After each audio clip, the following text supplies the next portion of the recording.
It's been really awesome to see so many people continuing to take an interest in the Tapeless MiniDV project. I gotta give a special shout out to Sam North and his amazing VX1E High 8 setup. He happens to be from my neck of the woods, and it was super cool to see his unique take on this idea, especially his battery solution. This video is going to be more of an update than anything. I'm still really pleased with the performance of the PowerPlay DVR, but there's been a couple of things that I needed to iron out. So I just wanted to make a quick video to share what I've been doing.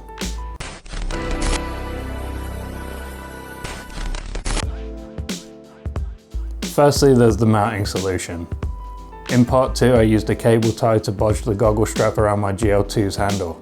This worked fine, and it was fairly low profile, but I found that when I moved the camera quickly or was pulling it in and out of my camera bag, it would flop around and just generally feel unsturdy.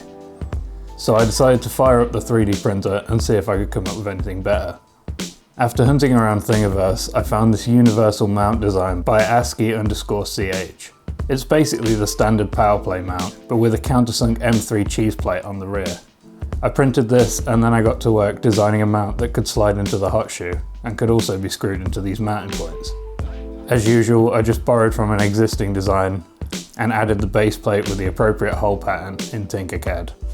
You'll have to excuse my print quality. I hadn't used the printer in a while and it gave me some warping issues.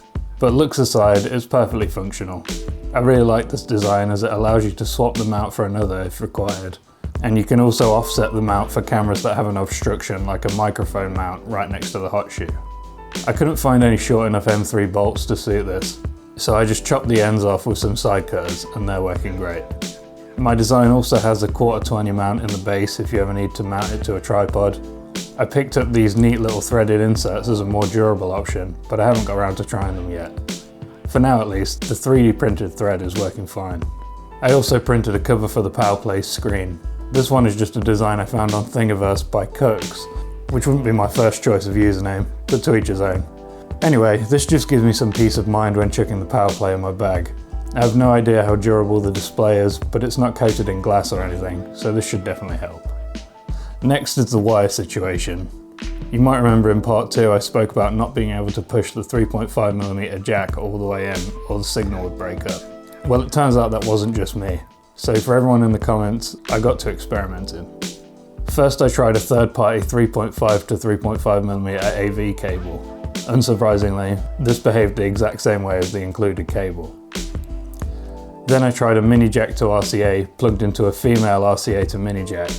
As you might expect, in the standard configuration this also gave the same results. There was one strange thing though.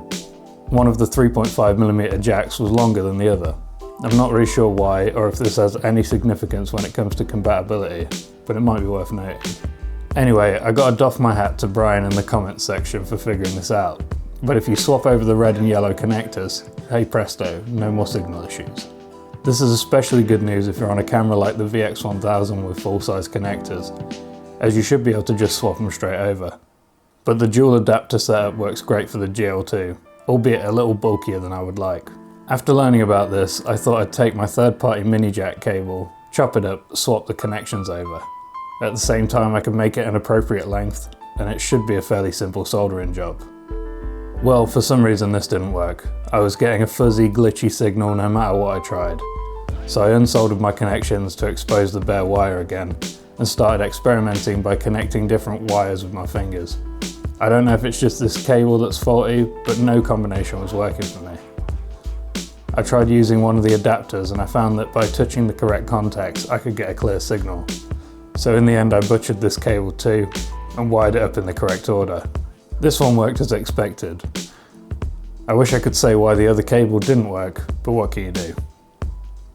To neaten it up a bit, I just used some cable ties along the handle, and now I've got a nice sturdy configuration that I'm pretty pleased with.